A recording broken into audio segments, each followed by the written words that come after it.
Folks at home, I don't know if Kisby, we good? We got a video? All right.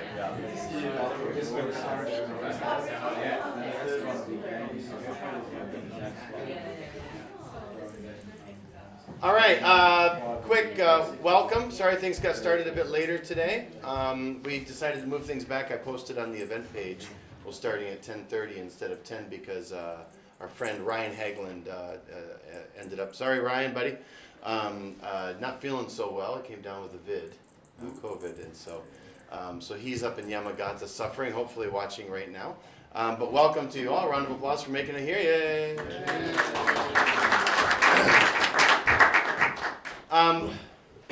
Kenny King! Big thanks to Kenny for hosting this event. This is loosely sponsored by Independent Together, but with support from Jobs in Japan. Peter Lechner's been very supportive of what we've been doing, so a shout out to Peter for that. Jobs in Japan, yay! Now our rough schedule is up here on the board today, so we're going to be starting now with Katie Kato, followed by Adam Cardos, and then Jan Nilsson. Those are our three kind of spotlight presenters today. And then in the afternoon, we're going to go just stretch this just a little bit. It was listed at 1 o'clock, but we're going to have a sandwich bar downstairs, so we figured it might take a little bit longer than expected, so we'll start at 1:15. The afternoon section will have shorter 15-minute presentations, very practical stuff. And then we'll take a bit of a break here at 3 o'clock. And then from 3:30, this will be your chance to kind of come up here if you need a whiteboard or a table, flashcards, let us know. The idea is keeping it fresh. Is like we all have different things we use in the classroom that work for us.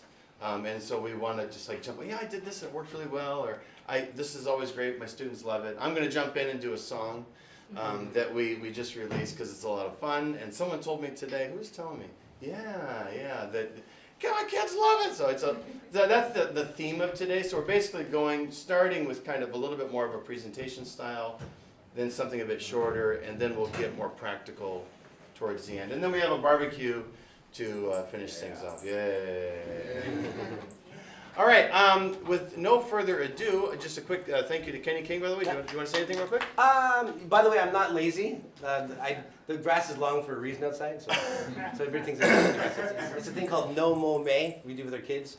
So it teaches them about the bees pollinating and that kind of stuff. So that's why the grass is long. Just want to say that. I'm not lazy. That's it. But yeah, anyways, thank you guys for coming, and that's it. Yeah, so have at it. All right, we'll get started then. And All right. 5 to 10, it's going to be Kenny's lawn mowing services with the kids that he's grooming. And is that really just 3 weeks of grass growing? It looks like. How do we get this? Well, it's small. Since Okay, we I haven't got it yet this year. Okay. No more May. So 3, we have no more May. No more 2024. I like how he's acting like it's educational. Yeah. All right. How grass grows. Yeah. With no further ado, I would like to welcome Katie Kato, all the way from Toyohashi. Good morning. Thanks to Tim. He gave me a buffer in this morning, so I can do this. Thank you for that, Tim. Yeah. Anyways, nice to see most of you guys again. Couple new faces. Yeah. So my name's Katie Kato. One of my friends likes cats, and she's like, "How did you get the name closest to kitty cat?" That's super random. I have no idea why I just said that. Anyways. Yeah. Okay. So here we go. Let's just jump right in. What's that? Oh. Anyways, I studied. If you don't know about me, I'm from Southern California. Woo woo. Yeah. I studied to be an elementary school teacher, and then I moved to Costa Rica to get my TESOL certification, and then I went back to San Diego and taught English there to foreigners like from all over the world, and then I came to Japan, thought I was going to be here for like a year. Like the rest of us do. Yeah, same, right?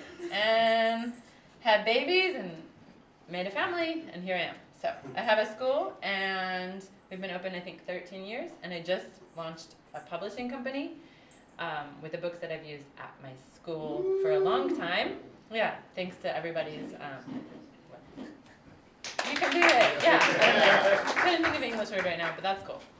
Yeah. So The reason I created my own textbooks is because over time I just realized that I wanted more student-led classroom. I wanted my students to take more, or just to be more involved with the learning and to be more creative and things like that. And so I decided that I was creating all of my own materials anyways.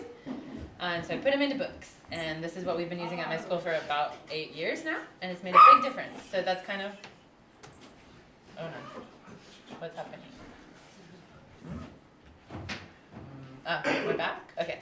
Yeah, so that's what I'm presenting on today. When students lead, everyone succeeds. Because when I've taken a step back and monitor and let my students kind of lead the class, I've seen a big change and a lot of improvement with my students, and I want to share that with you guys today. So, like the first question to get you guys thinking is, how can we increase original output in the classroom? And I think it's very easy, like, I don't want to say rut, like, but just kind of habit to get into. Listen, repeat, or like, we're always creating this context for our students to speak in, like conversation, like, do you like, yes I do, no I don't, and then we just do that. And our students can do it in this controlled environment that we created for them. And yeah, they're speaking English in the classroom, but can they do it on their own? And so that's kind of when I was like, oh, I didn't think my students can, you know, like when you see them out at the supermarket and you're like, oh, do you like tomatoes? They're like, oh. Yeah, they're nervous, but can they do it? And so there's, my goal was to try to get my students to start creating their own original output, to start making their own conversations, to start speaking on their own. It doesn't mean that we don't do controlled things ever. We do, because that's like part of the steps to get there. They need to practice. So anyways, moving on. So what is student-led learning? In a student-led learning classroom, we need to give our students choice. So there's a lot of ways and different kind of ways you can do this. You give your students choices to get to the teacher's goal, right? So if you want your students to improve their spelling, you can give them a choice to do this game or this game. That's kind of how you can start student-led learning. If you want your students to improve their reading, instead of having like a list of books that they have to read in this order, you can do extensive reading and the students choose their own books. And then they'll choose books that they think look interesting, that's appropriate level, that they think is appropriate level for them, and so forth. And when you're going to have them do a presentation or to do something like that, then they're going to choose what they want to present about. So they're making their own choices about different things, and then that's the first part. Next is we need to give clear instructions and guidelines. So some people think like student-centered classroom or student-led learning is like free for all and the students just do everything whatever they want, but that's not what it is at all. We're actually controlling everything from this side, right? So we have the plan and we need to give them clear instructions and guidelines. And I think the best way to do this is by modeling what we want our students to do. But also like giving them, I also call them mind maps, or just things for them to organize their ideas and their thoughts or whatever they need, but they need to know what's expected of them. So we're giving them a clear instructions and guidelines, but then they're making choices about how to do things and kind of leading the way.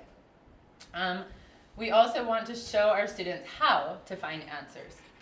In my textbook, something that I've added over time, because I found it necessary, was that a glossary at the beginning of the textbook with everything that they've learned, or not everything, but most of the vocabulary that they've learned up until now. So when our students write journals or do projects, they can always look up information on their own. So if they don't know what they want to say, but they remembered, oh yeah, we learned food, and I'll look in the glossary. My students use the glossary all the time.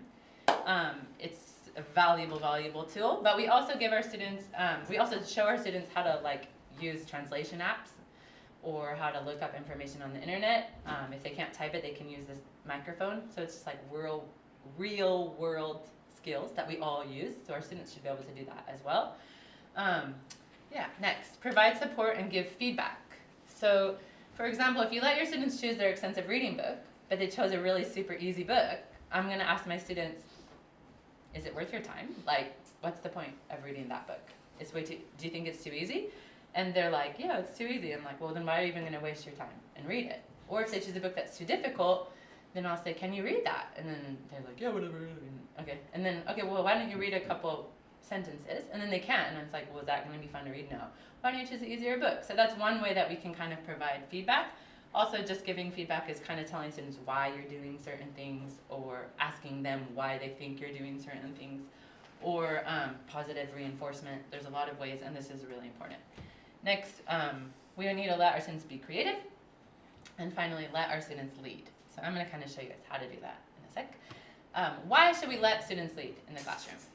It increases motivation and engagement. If students are leading, they're engaged. If they're making choice about what they want to learn, or a little choice, like they don't even, it's not a huge choice, but they're more engaged because they chose this topic that they're interested in, or they chose this. So they're more engaged, they're more motivated to do it. It also boosts confidence. If your student's in front of the class being the teacher, their confidence is boosted, right? It encourages students to think, this is here, for themselves. So students are creating their own things, they're thinking for themselves. So they're not just doing like, okay, the teacher told me to say this, I'm gonna say this. Then I'm just following this guideline, and now I'm gonna do it. They're thinking of their own ideas, they're thinking for themselves in English as well. Students take ownership over their learning, and students can see their potential. So when they're kind of leading or doing their own things and they're creating things on their own, they can see what they're capable of. So today I kind of want to show you how we can take simple teacher-led activities that I also do at my school, like totally normal thing, totally okay, and then how we can transform that to simple student-led activities. So we'll go from teacher-led to student-led, and then finally to simple student-created activities. So you can see here, if I was going to do like store or shop or restaurant or whatever I did, I'm going to model it, I'm going to lead the activity, and then my students are going to lead the activity. So that's kind of, and I'm going to show you guys. Also, I'm going to show different activities. I felt like that's the theme of today, activity share. So we're going to do some activities that I do at my schools, or at my school, and we are going to do it for like really young kids and then older kids as well, so you can see the different possibilities. Maybe not. Okay, so one really easy way that you can start kind of having a student-led classroom is by playing childhood games, because your students are already familiar with them.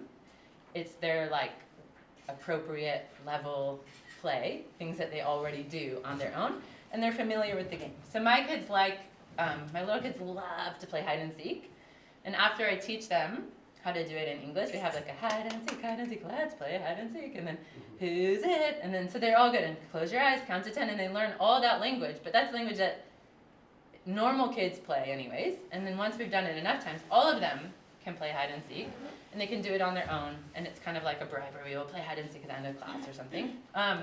Another great game that all kids know is What's the Time, Mr. Wolf, and we play a lot of different variations of that. Color tag is a popular game in Japan, like Iro Oni, I think. And so that's very student-centered. The kids choose who's it, whoever's it chooses the color. So they're running the whole show, and I'm just kind of sitting on the side. Pretend play like I showed you before. This is my students playing a version of What's the Time, Mr. Wolf. I think that the sound will work, right? Oh no, it's not working. Maybe I have the weird. volume down. Hold on a second. Okay, hold on. That was like really fast too. I don't know. Can I try it? Yes. Play.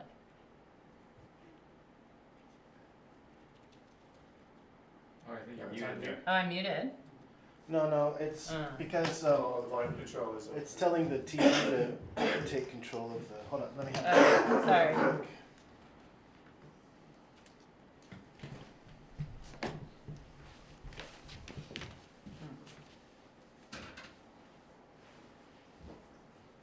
I feel like every time I present, I have sound technical difficulties. No, it should. It should work, and it's It just should not. work, and it's just not, unfortunately. Okay.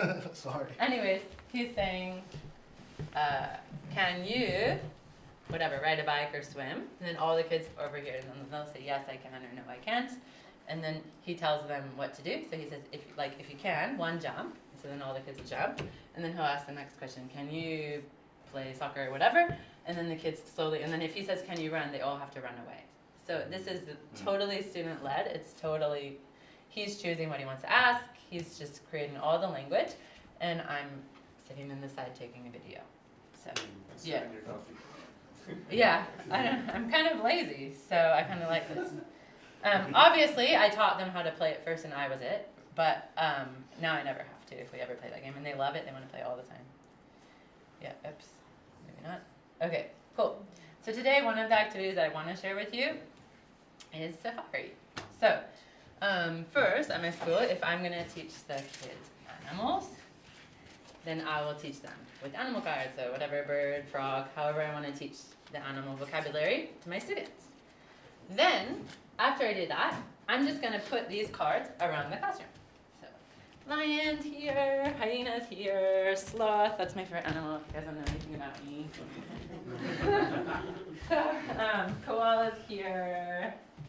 Okay, elephants here. Okay, so now, who wants to be my student? Anybody? Come on, yeah. You don't have a choice, I just decided you're my student. Who else? I want. You have one more? What if I don't have to walk? Oh, you have to walk. Oh, yeah, you can. You're my student. Anybody else want to join Katie's class? Come on. Okay, so I'm going to say, choo-choo, make a train, choo-choo. Okay, so this is actually kind of in the story, this kind of chant. It's a little bit, I made it up myself. You guys hear my cool skills of chanting. Okay, so then we're all going to follow me. Okay, so walking, walk. Oh, I messed up already. Okay, here we go. Walking on safari, walking on safari, walking, walking, walking, stop! And I have these. Yeah. Look! And then I'll teach my students how to ask, Katie, Katie, what do you see? Katie, Katie, what do you see? I see a hyena! Whoa! Okay, so now I led this. I'll do it a couple of times. Now, you're gonna do it. Okay. Choo choo. And you can do walking, jumping, hopping. We do everything. I would have modeled that, but I didn't. Okay, yeah, but you can choose. Hopping, Safari, hopping on safari. Hopping, hopping, hopping. Stop, stop, stop. And then we're gonna ask, what do you see? What do you see? Okay.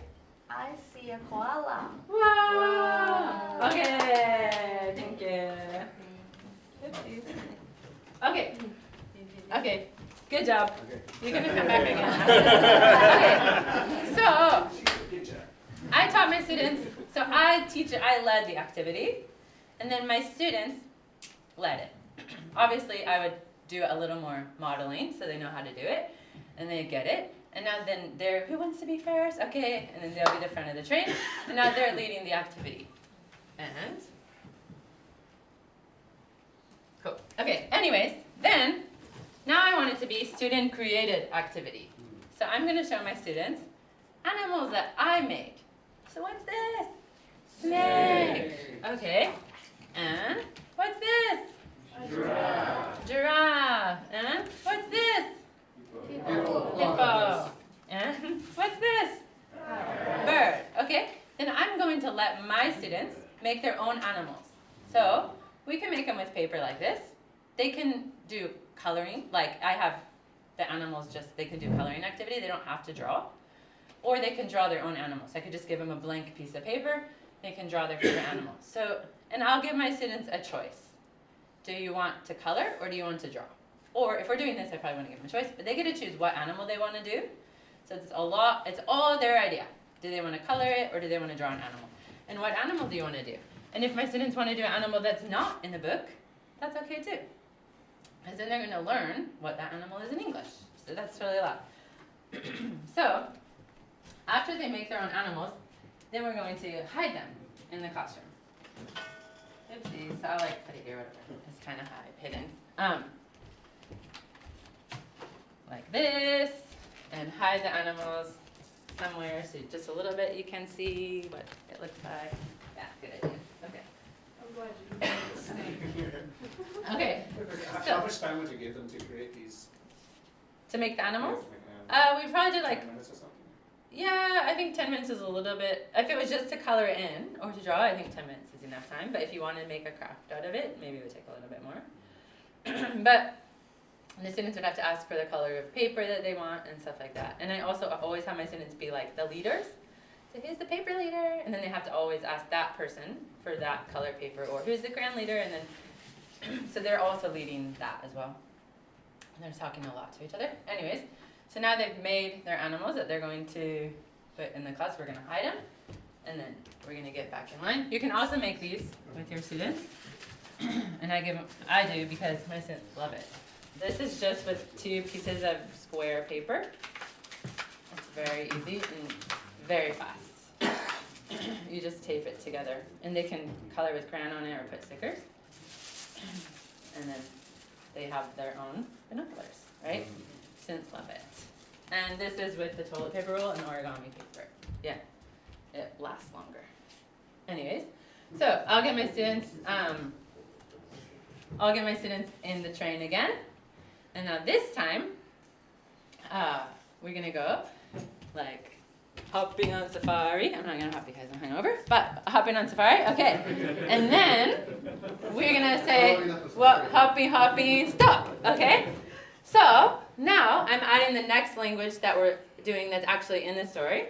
And I'm gonna say, I see big feet. I see small ears.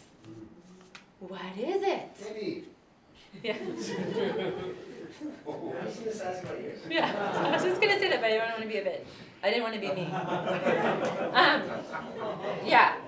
So I see big feet. I see small ears. What is it? Now my students have to say it's a hippo, because that's what's here and what we're looking at. And then I'll do it again and until I think they know. And then another student's gonna take the binoculars, lead the safari, and find this. And then they get to choose what animal they want to stop at.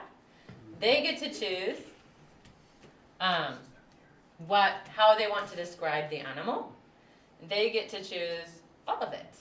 And they created all of the animals. They created the entire activity. So they like it way more. Students like doing an activity that they made, like way more than they like to do an activity that I made. Yeah. And they want to find the animals that they made, or they want to find the animals that their friends made. So it kind of just takes this simple teacher-led activity, and it turns it into a really cool, fun, student-led activity. Yay. Okay. So we can also, so the next activity, do I have time? I have no idea what time. Yeah. Okay, cool. All right. Thank you. I forgot to take these cards out. So just give me a sec. Okay. Cool. So I also do another animals activity. I'm just going to show you really quick with my students. After they learn animals and how to describe them, I do this activity. I use these cards all the time at my school, just blank cards from Daiso. And so then I drew a giraffe, and I wrote about it. It has spots, it is tall, it lives on the savannah, it has a long neck, it is a giraffe. And this is all kind of like the target language from the lesson that we did. This takes 0 prep, besides just drawing a giraffe and writing about it. Then the target language is actually in the book, so I don't have to write it on the board, but I can if I want to. And then the kids all chose the animals that they wanted to write about. And so, for example, this is a boy, he didn't feel like coloring, that's cool. It is fast, it is beautiful, it has fins, it is yummy. Yeah, and a panda, it has fur, it's big, it is slow, it lives in the jungle, it's a panda. And then we can put all the animals out, and then do carta, and then one kid reads it. It's kind of like Ready, Set, Go. Yeah. But one kid reads it, and then they all try to find it. But I usually do it in teams, and it's just like a race to see which team can get the most animals. Yeah, and you can also take the ones that they drew and put them on headbands. And then so the kids are just always just playing games that they created on their own. Yeah, anyways. So, in the spirit of kind of this style activity, we do it all the time. Actually, this is a flag version. I've shared this on a separate thread before. You can look at it later. It's talking about the country. And the kids look up all the information on their own. Okay, so next activity is Idle Guess Who. We're actually in my junior high school, Ichinense, starting next week to practice all the like, is he and does he questions, and where is he from and stuff like that. But this is more fun. I did people that we know. And it's Guess Who. or whatever kind of variation that you want to do with the game. So I will show my students a bunch of different people, and we'll look at them on the table and talk about them. So who's this? Can you guys see? Yeah, Michael Jordan. Okay, so what sport does he play? Yeah. Yeah. Yeah. Yeah, my son actually plays basketball. My son's name is Joe, and he thinks his name is Michael Jordan. And he thinks it's like the coolest thing ever. Nice Jonah. Yeah. Oh my gosh. Okay. Yeah. So then we can show the kids different people that they'll know. So like Ronaldo, Albert Einstein, Michael Jackson, and just a bunch of random people. Yeah. And then we can, one thing that you can do, how many people are here? Does everyone want to take a person? Who are you going to get? Oh, but you can't know who you got. That's the secret. Okay. Here you go. I'll keep it with my kitty. Yeah, this is going to take a while. Need help? Obviously. Who wants to help me put this? I'll do it. Put it on people's heads. Yeah. Everyone can do it. Yeah. So this is like headbands or whatever. Yeah. That's right. Oh, wow. Oh, yeah. I don't even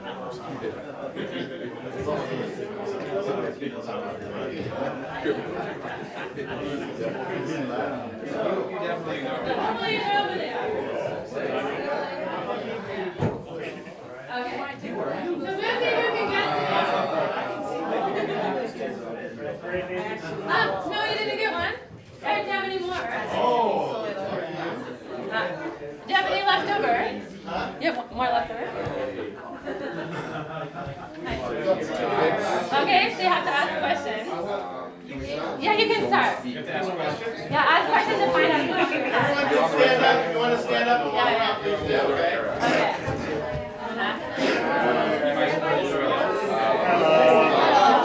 Am I a man?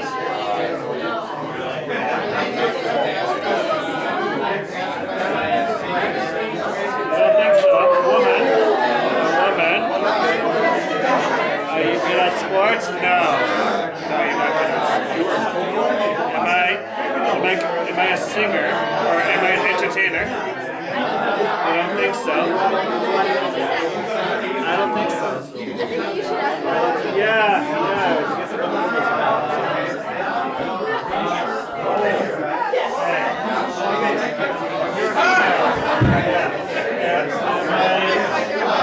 Am I in a historical figure? Yeah, the last two.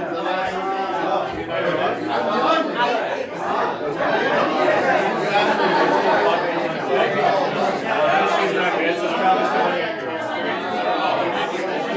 it's not like a current entertainer. Why are you doing? You got Katie right here. He doesn't know who this person is. You know who this person is? Okay, am I a historical figure?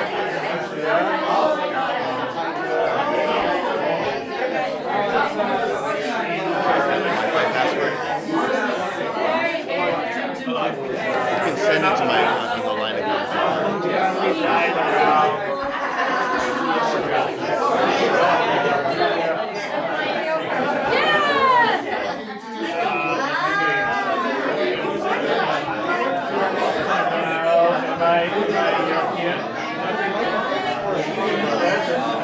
Check the stream online. Check the stream online. It sounds good.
found it.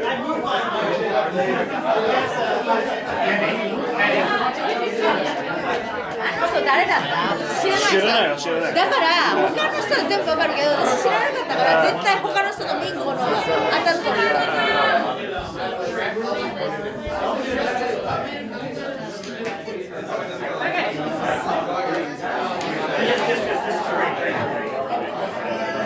Okay, okay.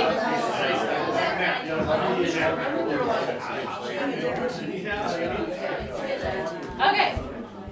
This game, actually, we wouldn't do it at the beginning. We do it at the very end of practicing everything. But I just wanted you guys to see the different people, so I did it at the beginning. But how I would actually do this is I would put these out, like the cards of people that I think the students know, maybe some people that they might not know. And I would put them on the table, and we would just talk about them, like what they look like or whatever kind of language that my students have. And they could choose what they want to say, like he's strong or whatever. And then, after that, I'm going to read them about one of the people. So, I would have the picture out. I'm not going to waste time to find it because I don't have time. But he was a famous musician. He played in a reggae band called the Wailers. He's from Jamaica. Ziggy Marley. No. Bob. Yeah. Uncle Bob. Yeah. And she's a singer and songwriter. She has won Album of the Year 4 times. She is from the USA. Yeah, Taylor Swift. So I would show them. And this is using the language that I want them to use. She is, she has, and she is from.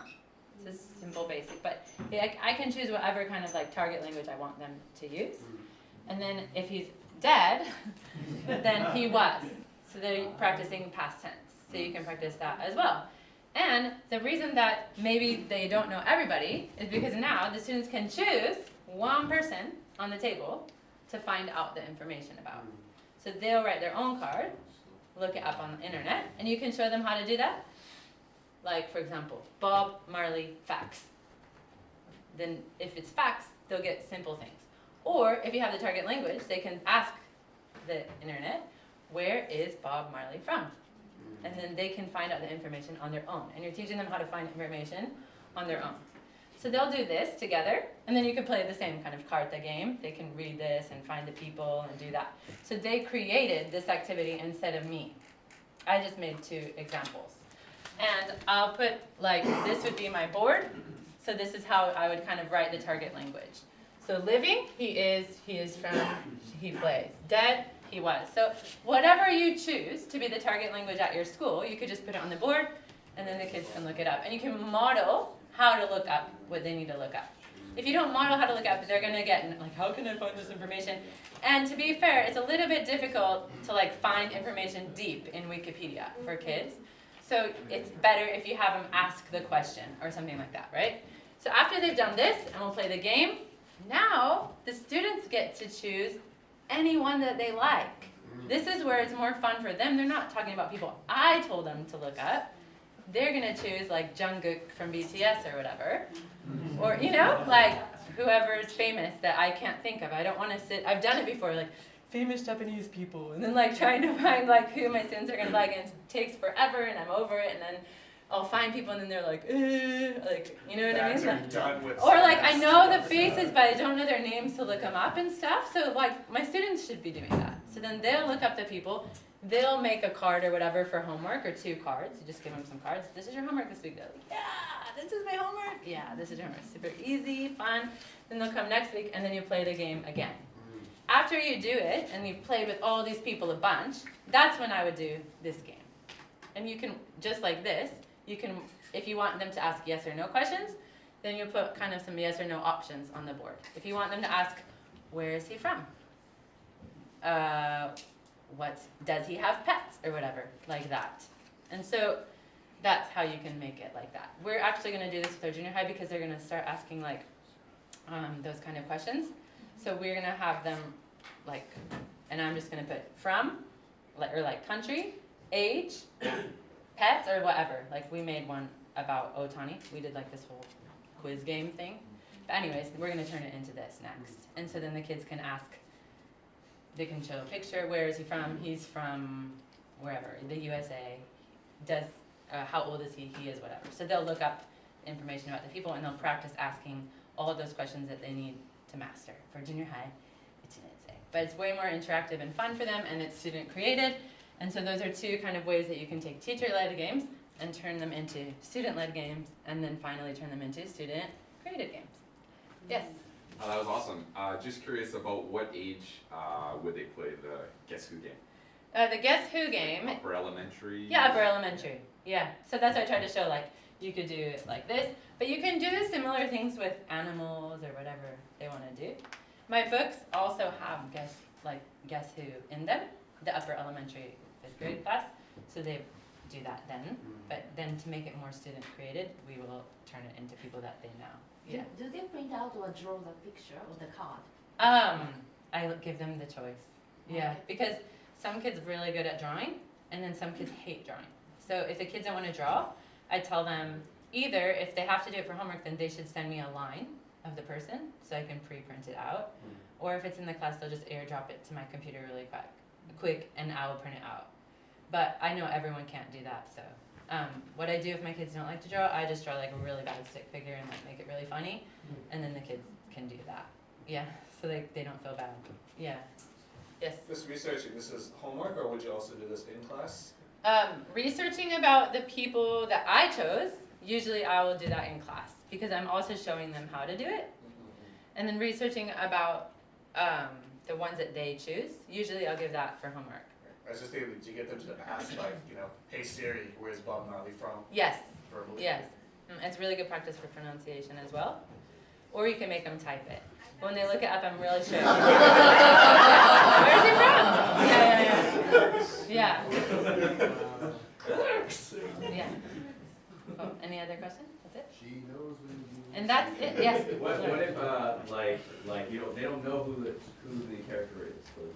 Well, that's because, so that's why at first I'll take all those people. You could do it with characters as well, right? Yeah, That's yeah. fun too. Okay. But I'll take all the people and just put them on the table, and then we'll just talk about him. He has brown hair, he has black hair, blah, blah, blah, blah. And what's his name? And they might ask me, like, hey, or they'll be like, hey, Stevie, like I know him or whatever. And then, so we're just kind of looking at him. That's like breaking the ice for the activity. But then they can choose who they want to do. So even if they can choose someone they know, they can choose someone they don't know, and then they're learning something new. So like for the Guess Who game, if I have, right Oh. now, if you do that. Oh yeah, so if I did the Guess Who game, that's a very good question. I was going to say that. We're going to do it with all the people I had, Yeah. as well as the cards they made.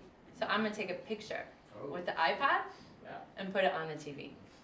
Or put it just on the desk or whatever. So then they can just see. That way I don't have to make a worksheet, right?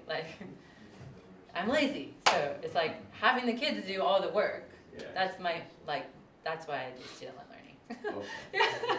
So the kids do everything. But that's the whole thing of it. It's like so many things we've learned that we're like, oh, we ran out of time, what are we gonna do? I didn't invite Easter eggs this year and there were no more Easter eggs, so I just cut out a bunch of scrap paper and the kids colored their eggs and hid their own. It was the best thing we ever did, and it was out of not having anything ready, Yeah. The kids love doing everything. It's kind of our joke. Just make the kids do it, yeah. But they like it more, and so that's kind of how it developed, and that's that, yeah. Cool. Yes. The point values in the corner, were they set aside for something, or just? Point value. Oh no, it's because I just got those pictures on an image search. Okay. Yeah, famous 200 most famous people in the world. Yeah. And then I just printed out and just cut them out. Yeah. Yeah. So who knows what the number was or any of that? Yeah. Anything else? That's all good. Thank you.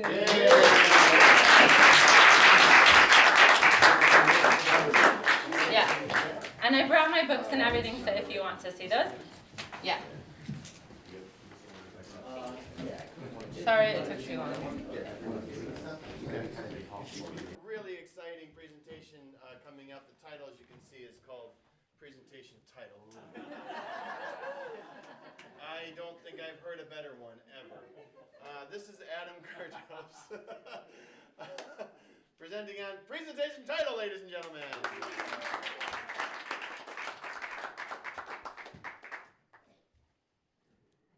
So Adam, is that guy, that guy is the bald outside. Not you, not you.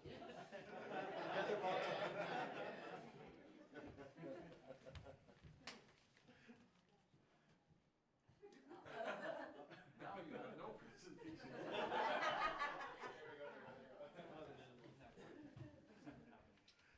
Selective mutism, everyone. I need a team. Over here.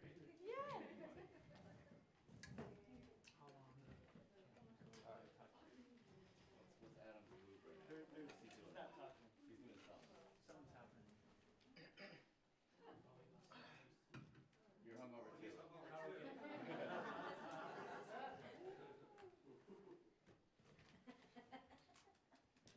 A.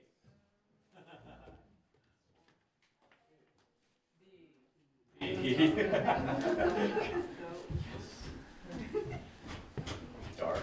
B is later, it's earlier. A is, there's shadow, more shadow. Oh. Mark just got told.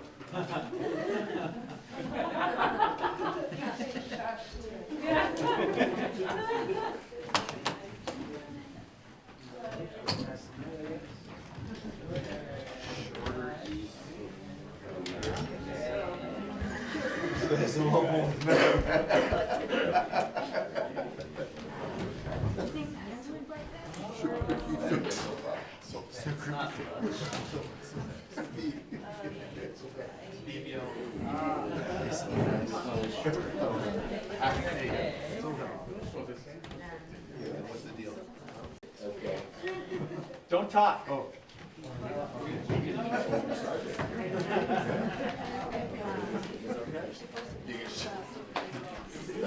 Cone or shade?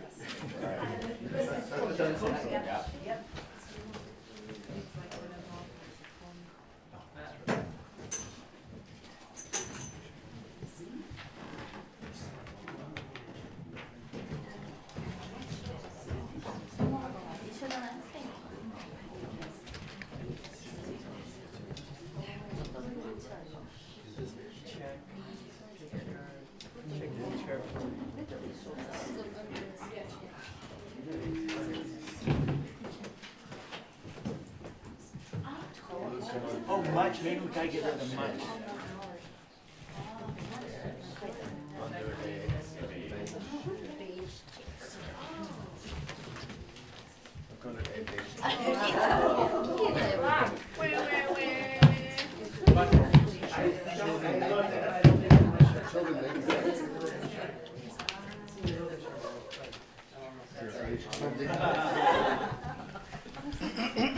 Focus on the lesson more.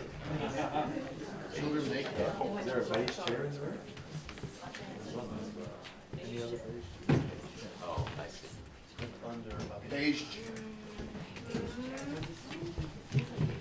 This is beige. Look, check your chair. Check your chair.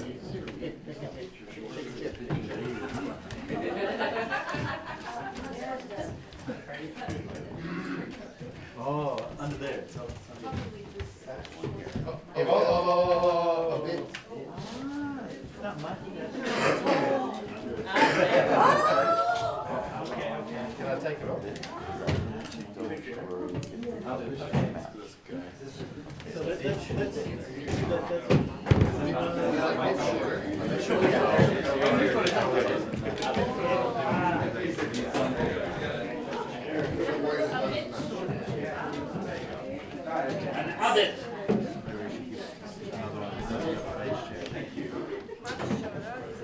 Does anyone need the phrase?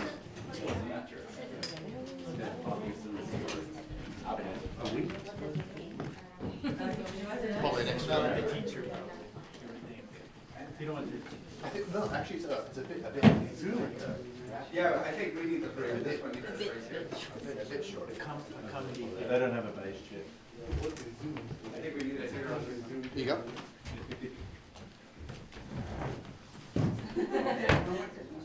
Watch out for phrase.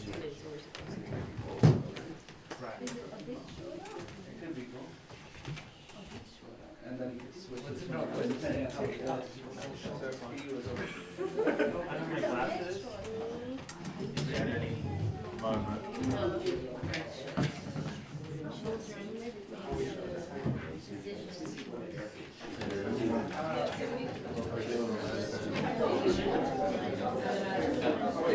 So can you read it? I can't read it. At any moment, the children make a decision to focus on the lesson or something else. What's the something else? Well, there's something in the room. I think it's his message. He's demonstrating the power of attention.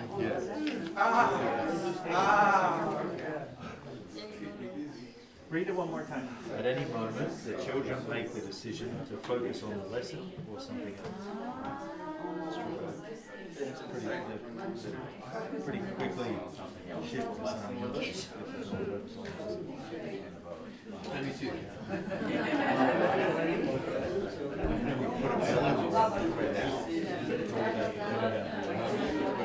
There's a time in the room too about the time.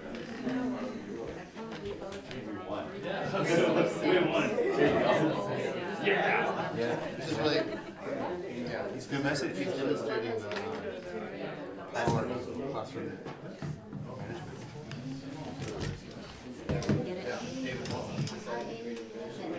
Everyone listen up.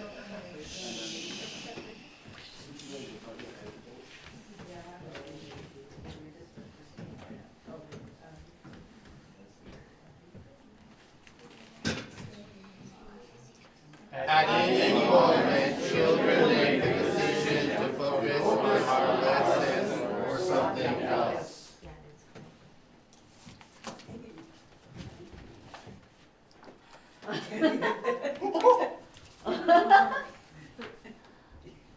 Oh.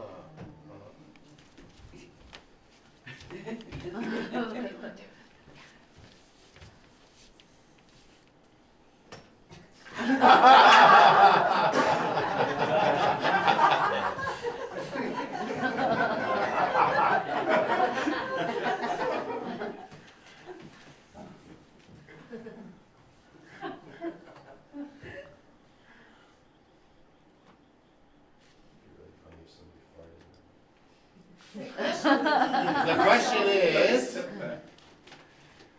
how can we get them to make the decision to focus on our lessons? Key ingredient is Don't talk. Photos of King. Be interested. Yeah. More interesting. mystery. Create a mystery. Curiosity. Attention. Uh, Anticipation. man of white. Another sticker coming your way, man. Yeah. I know, where's my sticker? George Kelly. Good guy. Swell guy.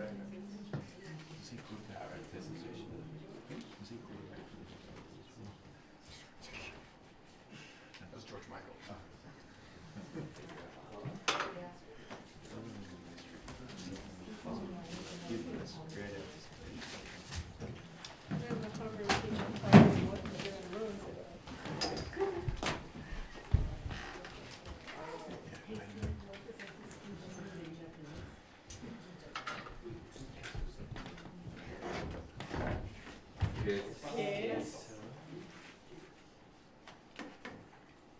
Cute. Que se va a será.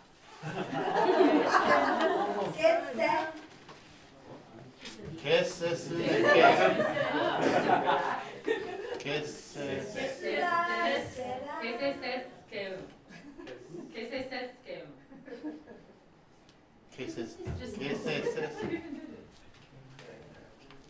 ¿Qué se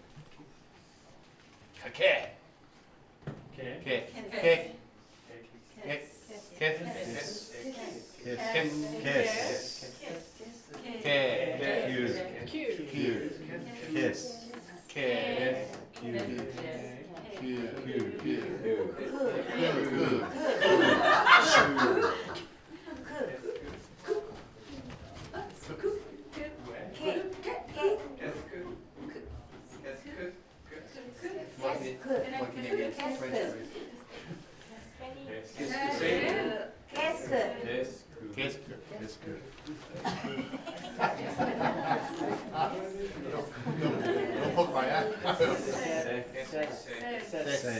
Say. Bonjour. Qu'est-ce que c'est? Qu'est-ce que c'est? Qu'est-ce que c'est? Qu'est-ce que c'est? Qu'est-ce que c'est? Qu'est-ce que c'est? Qu'est-ce que c'est? Qu'est-ce que c'est? Qu'est-ce que c'est? Qu'est-ce que c'est? Qu'est-ce que c'est? Qu'est-ce que c'est? Qu'est-ce que c'est? Qu'est-ce que c'est? Qu'est-ce que c'est? Qu'est-ce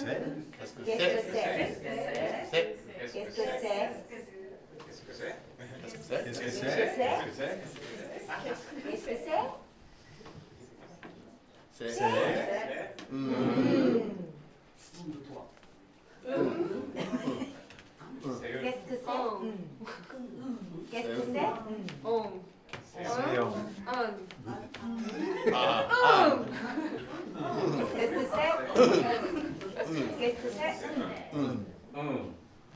Qu'est-ce que c'est?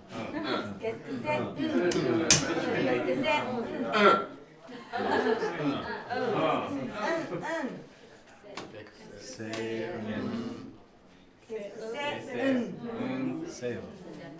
Qu'est-ce que c'est? c'est Qu'est-ce que c'est? One volunteer.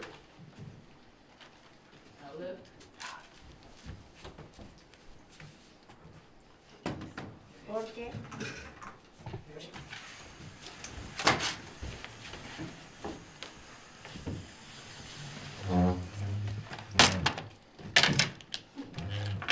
The rods.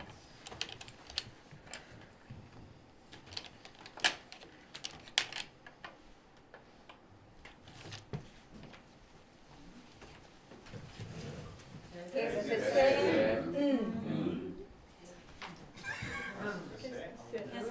Qu'est-ce que c'est? Qu'est-ce Qu'est-ce que c'est? C'est un maison. C'est un maison. C'est un maison. Maison. Maison. Maison. Place. Maison. Place. House. Maison. Maison.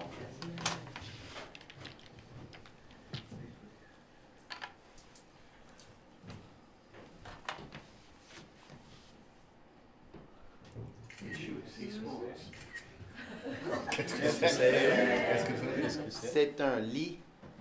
Lit. Lee. Un lit. C'est un lit. C'est un lit.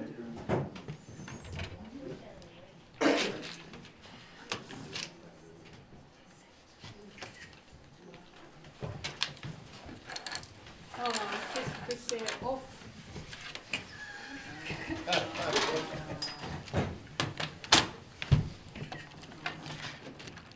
Careful, Tad. Don't put this in your nose or anything, okay? I didn't want it.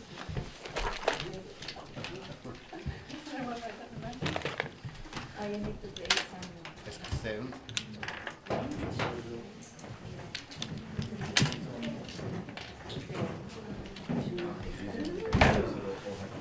Qu'est-ce que c'est? C'est une banane. Banane. Ah, maison. Maison. Maison. Maison. Maison. Maison. Maison. Ah, Maison. maison. À maison. Qu'est-ce que c'est? Qu'est-ce que c'est? C'est un triangle. Triangle.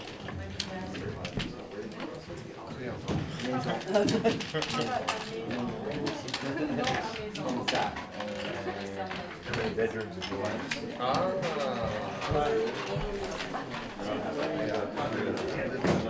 I got 3. Okay. We'll do children's.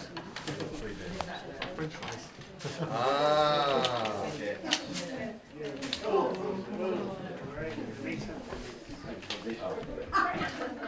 Okay, so right here. House.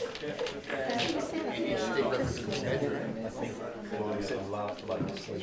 How about bathrooms? How many bathrooms do you have? Be creative, what you do. What?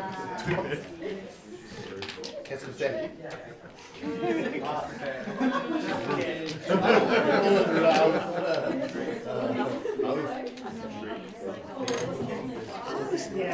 Ah, people.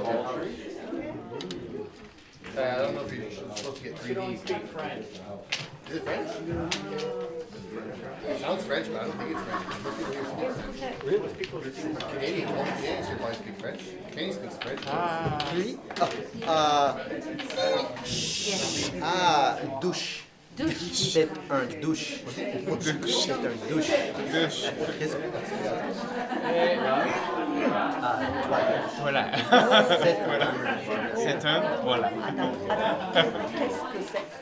c'est un arbre. Qu'est-ce que c'est? Voilà. Arbre. C'est un voilà. Voilà. C'est un arbre. C'est un arbre. Douche. Douche. Shower. Douche.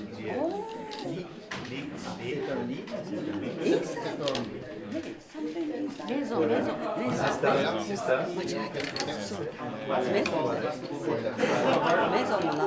Qu'est-ce que c'est?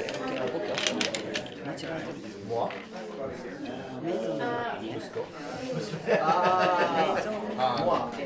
Moi, c'est moi. Moi. Mon fils.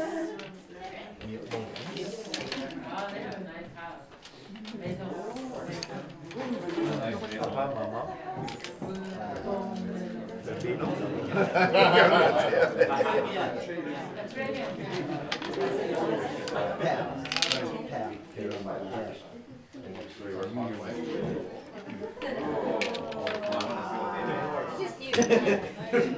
Oh, wow.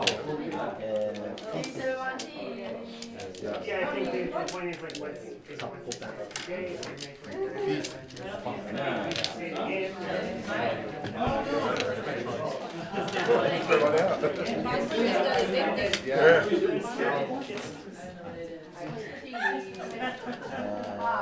Oh, je ne sais pas. Les lits. Les lits.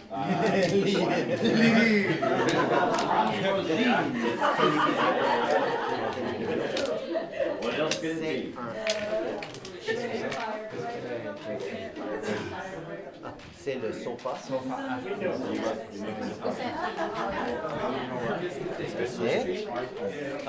douche. Non. Fenêtre. C'est un fenêtre. Fenêtre. Fenêtre. Très bien.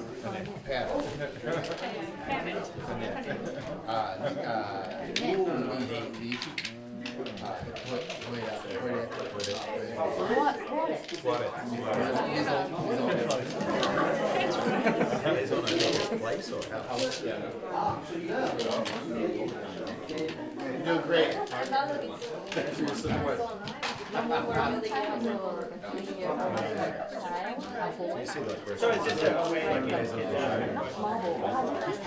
yeah. Feels like to be a language learner.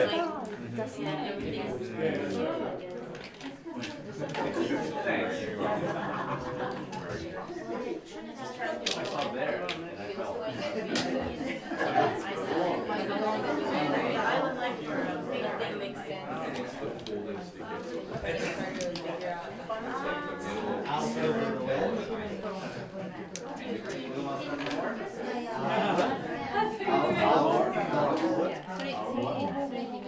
Creating the curiosity, so they want to know, how do I say mother or father? They teach them how to ask you, and then they can ask all of themselves.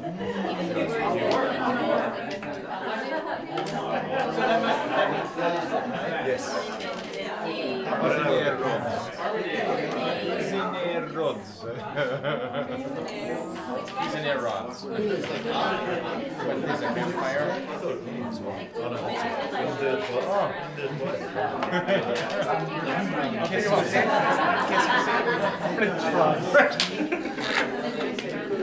Chips. Say chips.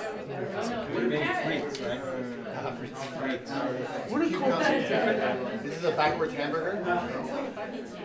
Yeah, patty, and lettuce and Qu'est-ce que c'est? Qu'est-ce que c'est? Oh, c'est comme Chandelle. Chandelle. Chandelle. C'est un chandelle.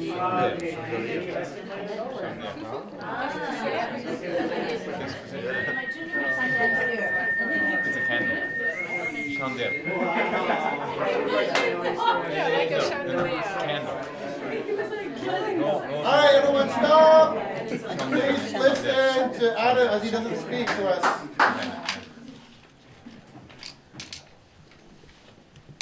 Everyone, sit down in your chairs. Now!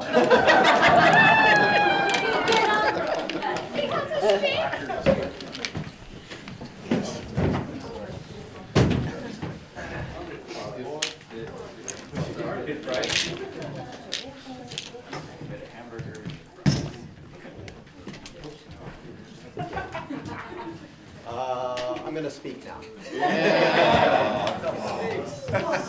Commit to the role. I don't know how much time I have. I have no idea. Yeah. So, has anyone seen Cuisinart rods before? Yeah. Yep. Have you used them? In your childhood, okay. What do they call that? Yeah. Cuisinart I'm rods. still a child. There's something that's used in something called the silent way, which is a way of teaching that was very similar to that, with no speaking. It was a bit difficult for me to do it with 30 people. But can I do one more activity? Sure. Yes, please. But I can't do it with everybody. I'd have to do it with a small group. So can you get it in a way so you can see around this table? That'll be all right. Do you want people here or? Volunteers. I need like 2 volunteers. Come on. Should we clean up this? That's all right. Put it aside like this. Okay.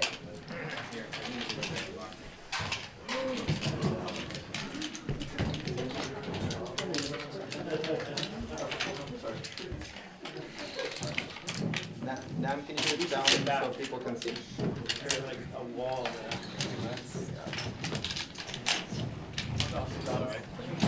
Okay. So we'll do an English lesson this time. I'm. Green. Green. I am green. Short. I'm Oh. That's I am. I.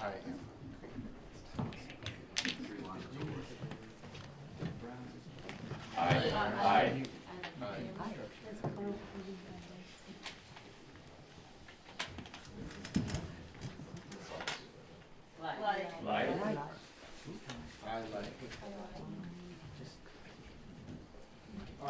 Bananas. Stop. Or hamburgers. Bananas. Bananas.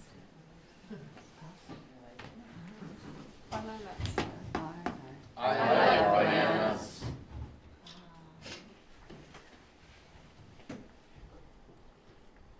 He.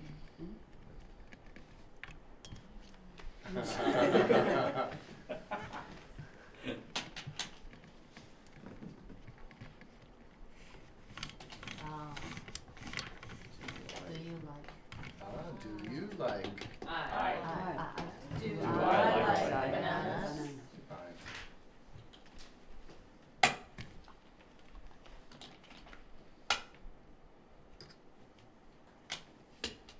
Yes. Yes, I do. Like it's good.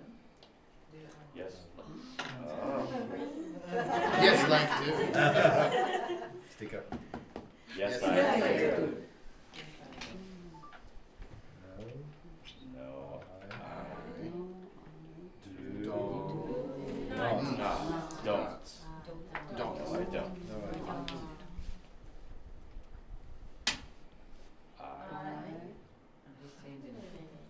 Oh.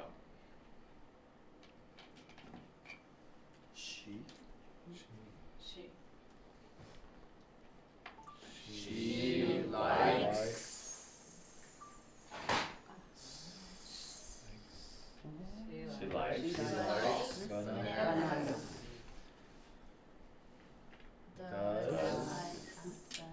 You don't know the third person S yet. Do. Like bananas?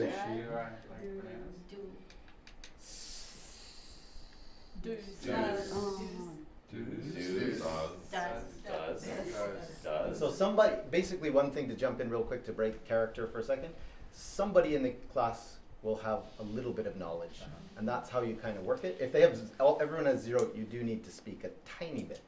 But usually there'll be some kid that's like, does, and then you're like, and then everyone's like, does, and then you know they've got it there.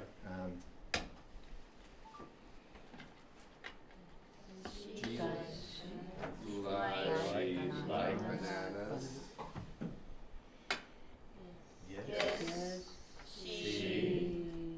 Do. Uh-oh. Does.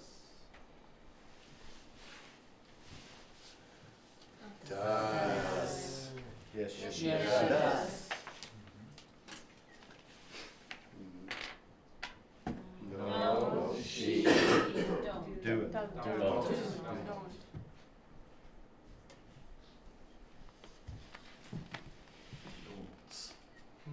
don't. No, she doesn't. Thank you. No, she don't. And you can, that's actually wonderful when the kids do that. They make a mistake and then they try to sound it out and it's like, is this okay? And they're like, no, that's wrong. In fact, if you do an exercise like this to clarify grammar, the kids are really going to start to do this and then find it really hilarious. But that's kind of nice because they're playing with it and you're kind of seeing, like, experimenting She with the pattern. bananas like. Yeah, exactly. They'll do all that kind of stuff. Yeah, that's awesome. Yep, so I'm going to stop with that. So that's just one example of how you can clarify grammar using Cuisinart rods and not speaking. You can also do things like with pronunciation, intonation, there's loads of different usages. Quick question, do you think there's an advantage for doing it this way rather than doing it with letters on a board? Or not? Yes, I do. Yes. And what would be the advantage? Because it's motor skills, being tactile education is more than just visual, and so it's actually more involved in the brain, I think. Well, we could be using letters here too, right? Yes, but this is a universal language. It could be applied to anything. I think there's something there. Yeah, go ahead. It seems like you're taking that variable out of, like, learning the grammar plus the letters. You're getting rid of the letters and just focusing on grammar. Yeah, you're looking at the pattern. You're not, if the kids have learned to decode, there's not a lot of processing going on. If they're just kind of reading the letters, they're like, oh, I know. But when they're having to, when you were doing it, how much was your brain kind of spinning, and how much were your wheels turning to try to figure out what the heck I was doing? Right? So in some ways, just to wrap it up here, to finish it off, the whole kind of idea here is that sometimes we want to be clear as teachers, and we want to explain things, and we want to make sure everybody gets it. But by being clear, we often destroy anticipation. We also destroy engagement, and you stop those wheels from turning. I agree with Katie said to model clearly. I do that a lot. Sometimes keeping it fresh, which is the theme of today, I'll walk into the class. I won't speak at all, and I'll just kind of point at things and do this kind of whole thing, maybe set up a little mystery like I did at the beginning, and you just get the kids like, and then they're like, he, she, do, does, like in totally different way than if you say it and have them repeat it back. One last thing to touch on, I did a bit of pronunciation work without speaking. Do you think it was effective? I don't really remember anything. That's okay, that's okay. Like, as in, like, I went through all the It was things, extremely but short, something to yeah. take back. I don't think I took back any of the pronunciation. Yeah, that's fine, that's fine. I mean, this Yeah. is extremely short. I was really rushing it. You would. Yeah. However, if you look at the research on teaching pronunciation kind of deductively like this rather than modeling, retention is much higher. When the teacher goes, kes, and everyone goes, kes, we go like, all right, they got it. But there was no mental work that went on there. It was just kind of like, yeah. But another way too, like a large class like this, I was getting distracted by a lot of people. This was a huge class. Yeah. And so like different people are different sounds, Right. and then. So the it's teacher's job there's some really is to confusion. kind of like just pick the one student who's got the closest and be like, and then people start to kind of copy them. The other thing is, I didn't do it as much here. Again, I feel like no one could see, but if you should be indicating what's happening in the mouth, so that they're mentally thinking about when you've heard it and they're trusting that signal. They're like, yeah, like instead of like they're going like doing it. You can do it a million times. They're like, yeah, that's what I'm saying, because it sounds the same to them, and they're kind of like, I've got it. And you're like, no, no, no, and they're like, and you're like, no, no, and you're like, no, no, like it's not working, even if you show it to them, because that's the channel that they're using. But when you take that away, and you're just like, and they'll be like, and then they'll start to go, wait, ooh, what am I doing? I'm going to move my mouth in different ways, and then when they kind of get close to it, go like, and then they're like, huh? You kind of got it. Like there's something actually, when you speak less, you actually have more connection to students sometimes, because they're like, what's he doing? What's he trying to say? What's he trying to get me to do? Like they're really just kind of spinning the wheels on it. That's it. Thank you very much.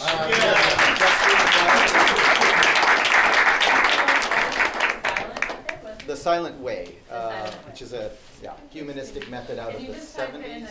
Group like. Sure, we'll do. Yeah. It's very, very hard to find actual pure silent way teachers now, but I visited a silent way teacher for Japanese years ago. There was one in Osaka. It was, There's stuff online. Oh, there's loads of information. Yeah, about it. Yeah, it's a whole method. Cool. Good job. Yeah, thank you. Adam Cardos!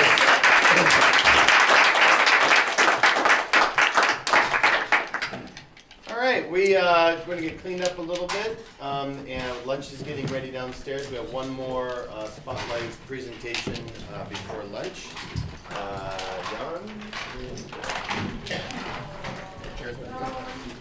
How are you doing? Long time no see. Thank you very much. Thank you. That's all right there. Hey, Adam Cardos! All right, before lunch, we have one more spotlight presentation. This is Jan Nielsen. Jan has presented at a couple of the Independent Together events, and every time, just like Adam, we learn something new. Today he's going to spotlight something called gesture spelling. So, welcome to the stage.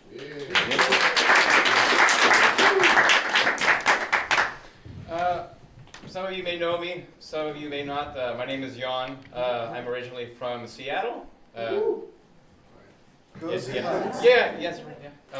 I came all the way here from Awaji Island. You guys don't know where that is. It's pretty far, but that's how important this was to me to be here today. Okay, so. So I did speak at an event at Eric's studio back in March, and the main subject there was about the importance of reinforcing, recycling, and reusing vocabulary to create a durable memory of vocabulary words. And a very important part of the learning process for our children, if you're teaching kids, is spelling. Okay, it's the only way we can truly know that our kids have got it, right? If they can't spell the word, then the likelihood that their memory remains durable over time is going to be significantly decreased. So how do you teach a child how to spell? Anybody? Drilling. Drilling what? Just writing it over and over and over again. Okay. Okay, phonics. Okay. Well, what is phonics? Can anybody explain what that is? I have no idea. I mean, I think we all kind of take that for granted, right? Think, read, and write. That's what I do with thinking, reading, and writing. Okay. So, phonics is associating a sound, a phonetic sound, with some symbol, right? And I think the reason phonics is so effective, at least for teaching our students in Japan, is because they learn their own language in a very similar way, right? You all are probably familiar with hiragana, katakana, right? One sound is associated with one symbol, right? Maybe the only, I would say, difference is like ha sometimes ha can become wa, right? And maybe there's some debate over o, like nani o, right? Some people say wo, or that's beside the point. The point is, with English, it becomes more complicated because English symbols, right? They don't always have one sound, but for the most part, as a foundation, we can kind of teach our kids that a says a. Apple. Apple. Oh, thank you. All right. So, if you guys are not, who has used Think, Read, Write, or is familiar with the anchor chant? Okay, wonderful. For those of you who are not, you're going to be in for a treat. Okay. So please, Eric, stand up. Okay. Just stand up. Okay. And we are going to do the anchor chant. Okay. So. Yeah, anger chant. Some people get angry, that'd be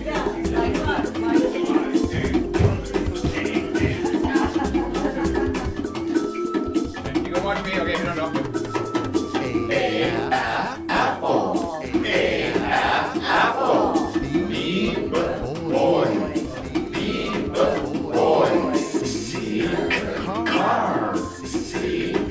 car. D down. Elephant. F 5. G girl. H hug. I in. Jump. K kiss. Loud. M moon.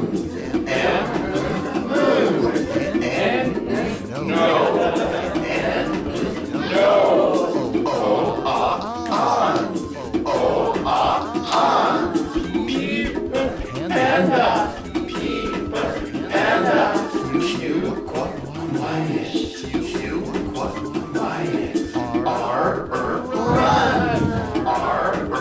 run. S sun. T 10. U up.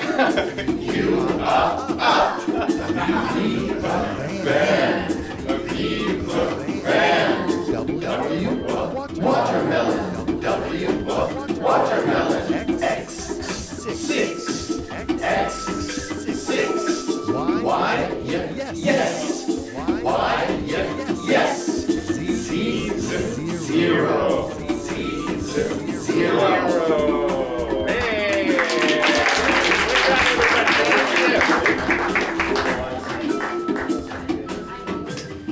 Okay. All right. So, why do that? Why gesture? Good exercise. Oh well, yes. It's good exercise. Well, what's the point of that? What's the point of doing a gesture for The association. muscle memory? It's a combination. Right? I think we are giving the student a rich input. Right? It's not only, of course, here we've got the video, so we've got a visual representation of that picture, that reference, right? We've also got the visual information of the symbol, and we've got a sound, and we've got a gesture, all coming together to reinforce the understanding of that particular sound, right? And so what I found when I started doing more gesture practice with my children, I don't have to say anything anymore. I don't have to say anything. If my kids are having trouble figuring out how to spell something, I have to go, hey, and then they can immediately recall what the letter that is missing should be. Okay, and so I experimented with this, and I created a little game. and I'm going to show you guys. I showed this video at my talk at Eric's, and everybody had a blast. Okay, hold on. Here you go. So maybe I should set up a little bit. So what I've got here, okay, so you can see they've all got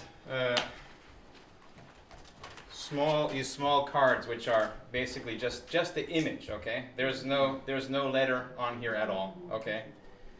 And so when I show the kid the card here, they go, oh, L. They know it's L, right? Okay, or H, like this, okay? And so then what I do next here, let's say I'm just showing them like, two cards like this, okay? And they can't say anything, okay? They're not allowed to speak during this activity, okay? And so I'm only showing them the text from these cards, okay? And so then they have to go and search for the corresponding reference, okay? And then they're basically building a word with pictures, okay? And the point of this is what you're about to see.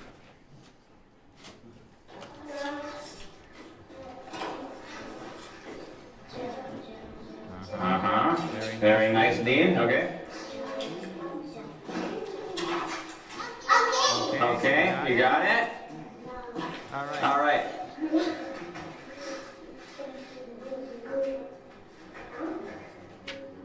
So how do watch Dean, okay? Watch Dean. So from the beginning, Dean. Okay. Yes, I forgot. From the start, okay? Good. You can see she's writing on the board now.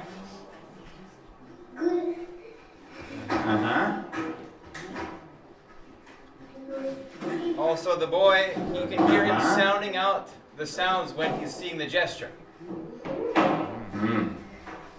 Look how excited they are. Okay. And now to make sure they understand what they've written, they have to draw a picture. And then? Yeah. And then? She forgot the gesture for moon. So there you go. Yeah. Okay. There you go. Okay.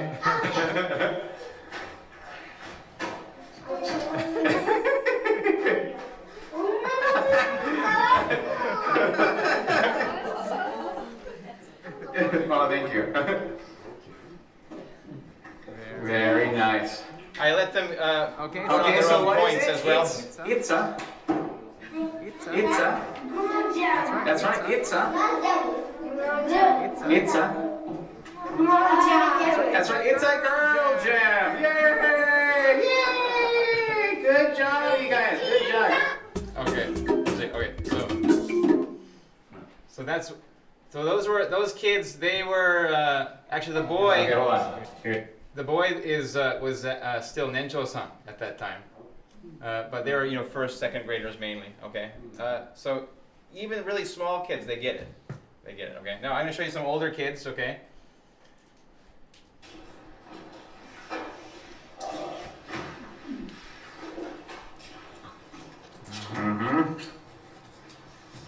There you go.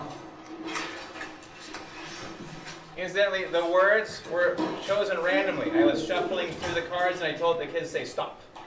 And so I'm not controlling this anyway. Oh, you got it. There you go. Okay. All right. What do you think it is? Anybody? What are they spelling?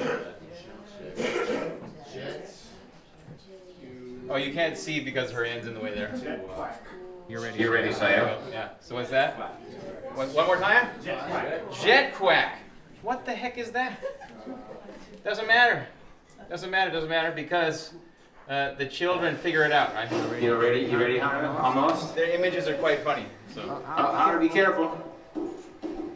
Hunter, please check, okay? One more time. Check. There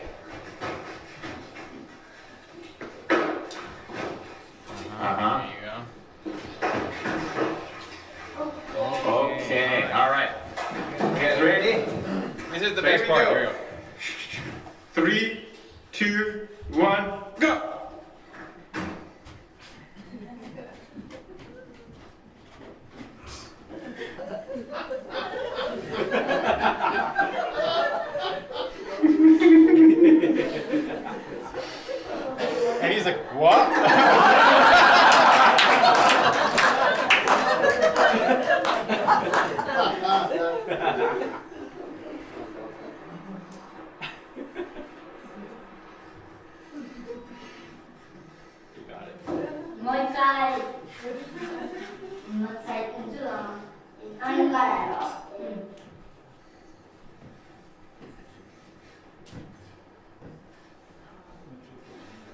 He just look at it once, he goes back and he does it, just one shot.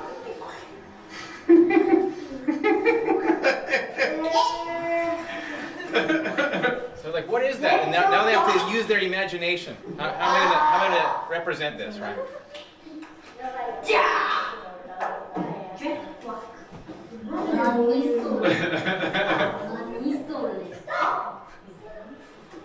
Go.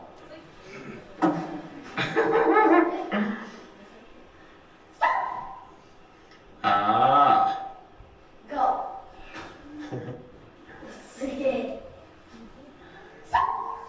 Uh-huh. Go.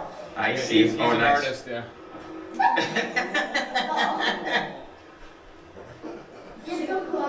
I'm enjoying myself a bit too much here.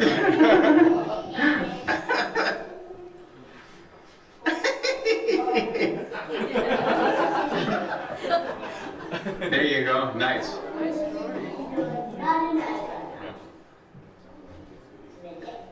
There you go. All right. What does it say? What's this, Yuto? Is it itza? Itza? Is it itza? That's right. It's a jet quack, huh? Yeah, he even drew the jet saying quack. What you got there, you? You, what's that, you? You, what's this? What is it? Okay. Anyway, you guys get the point. So how did I get my kids to this point? How do they get to the point where they can do this?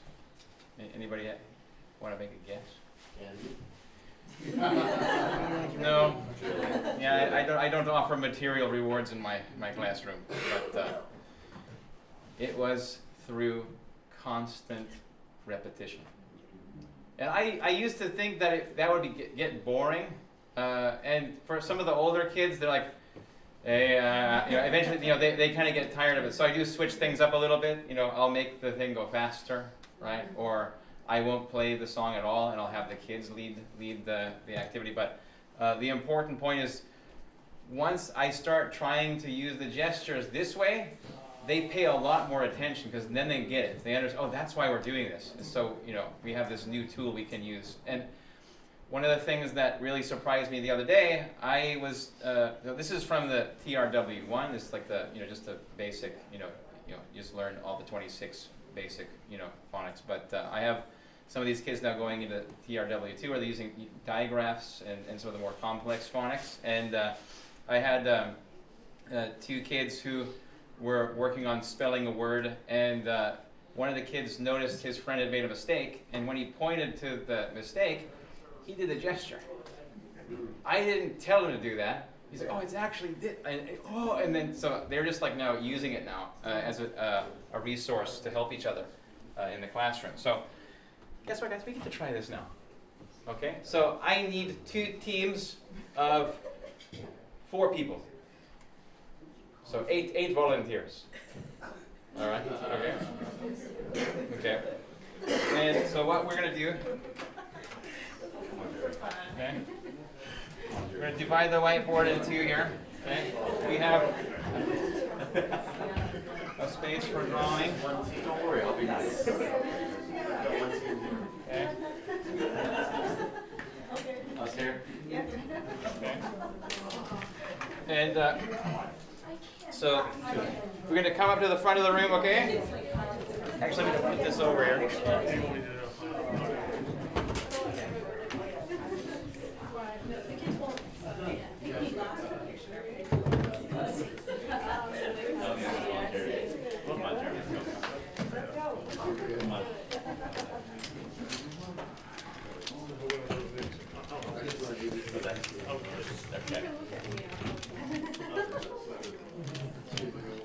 Anyone who is not volunteering, please come up to the front of the room so you can see what's going on. Oh, we're gonna go there? Oh. Yeah. So there's gonna be one person from each team at the whiteboard, okay? Okay, and then the other team will be working to construct the words here, okay? So you can. Yeah. Okay. I'll do it. All right. One person drawing. It's Jeremy trying. He's on his own. I'm doing. So we need another person from another team to come up and draw. Okay. Terrible drawing. I'm terrible at gestures. Well, we're just gonna have to use these ones. Okay. So again, what we're gonna do, we're gonna choose 2 cards, okay? And then once we've chosen 2 cards, both teams are gonna spell the same cards, okay, or same words, but with these ones, right? These are gonna be useful because you're gonna spell out the word with a gesture, okay? So, but not like if we use jet, you're not gonna make a jet gesture. You're gonna use the anchor word gestures to spell, okay? So, all right. So, Lawrence, you get to say stop first, man. Stop. Okay. You can't see that, okay? Okay, and then He's not supposed to, right? yeah. Stop. Okay. All right. Okay, here we go. All right. So you have this out, okay? Yep. All right. Okay. Ready? Go. Yeah, what do you do if there's 2 of the same letter? That's a good point. You can have them reuse the card because they're just going to do the gesture. They can do that more than one, the same letter gesture multiple So they times. just leave a space. They can just leave a space and just as a reminder, yeah, as a placeholder, yeah. Good question though, yeah. My only Okay. advice is keep it clean. Yes. Wait, what? Say which Keep it clean. one? Yeah, so if you have two of the same, you just reuse it, okay? Because the important thing is the gesture, okay? Here we go. Yes. All right. So once you're ready, Okay. If I don't do that, then I don't know. That's it.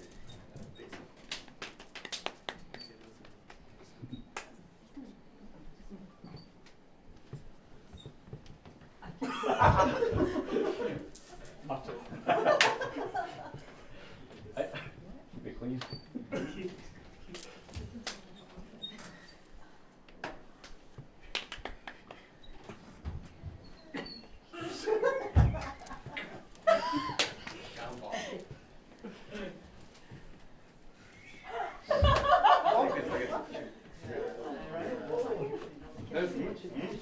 okay.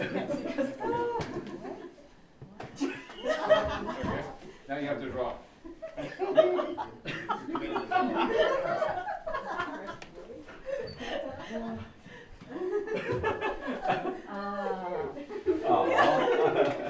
Okay. So, Jeremy. Upside down. Down boy.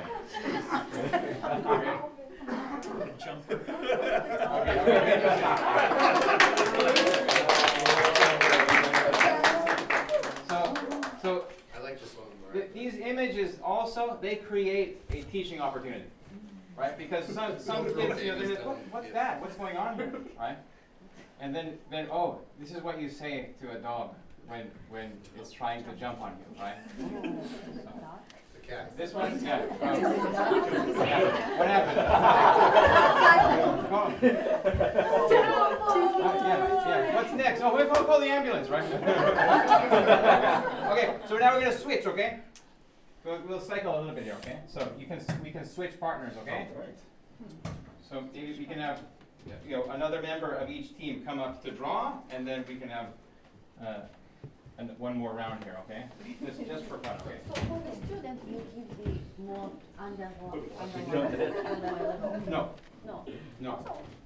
I can. No, because they're going to be looking. They don't need to have that because they're watching the number of gestures. So as they're watching the gesture, they know. Okay, each gesture is one letter, right? So it's not necessary. But here we go. Okay.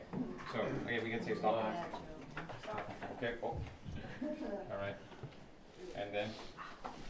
Stop. Okay. All right. There you go. Oh, this is gonna be funny. Okay, here we go.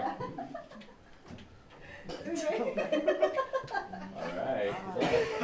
So this one's gonna be tricky because you're gonna have to use the same gesture a number of times here. Okay. I was wondering how he would.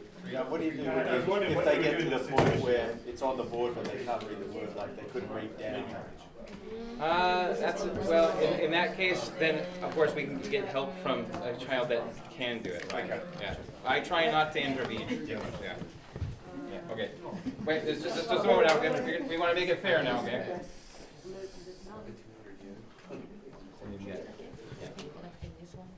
Okay. All right.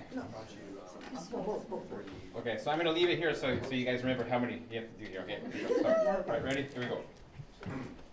Okay. Yeah.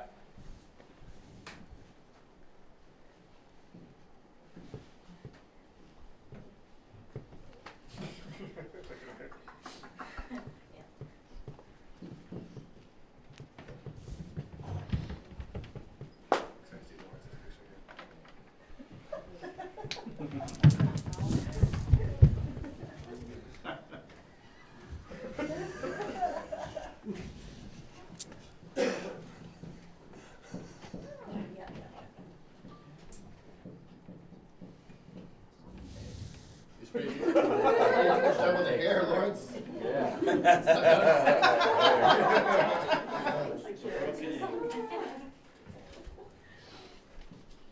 God. It's like Pom-Pom from hell. Okay. So what is it? Egg girl. Nice. Very nice. Okay. All right. So at this point, I usually ask, okay, who wants to try again? Shall we do one more time? Yeah. Let's do one more. Let's do one more. One more. We got that. We got that. We got that. We got that.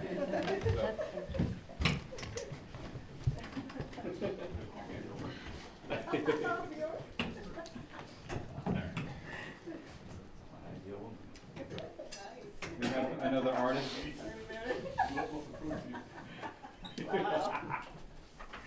Oh, there we go. All right. Okay. So. Okay. Here, we hold that one. Okay. Okay. See. See. Okay. Here we go. Okay. Okay. Here we go. Okay. So go ahead. Spell. Oh, that's good. Maybe you should reverse the order, no? Okay. Like this. Okay. Here we go. That's okay. Exciting. Yeah, they're switching it. Then, here we go. This one. Yeah. And, okay.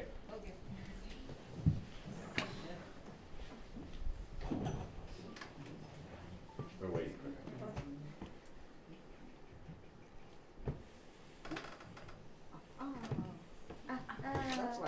Okay.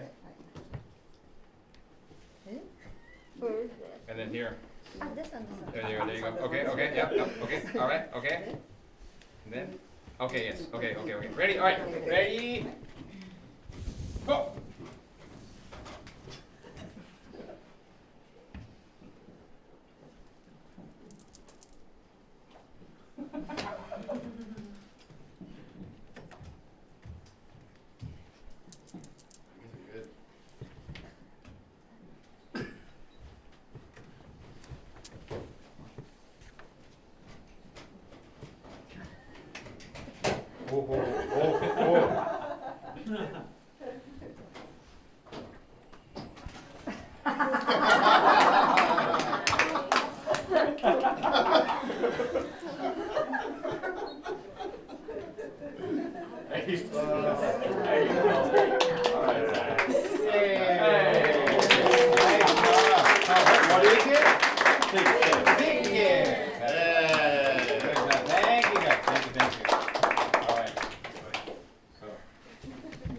Yeah, this is just one variation of the activity. You can also just have kids just look at the gestures and then sound out the words. They don't have to draw a picture, but I find doing this whole combination is the most effective way to reinforce the learning. So, yeah. Yeah, that's all I got, basically. All right.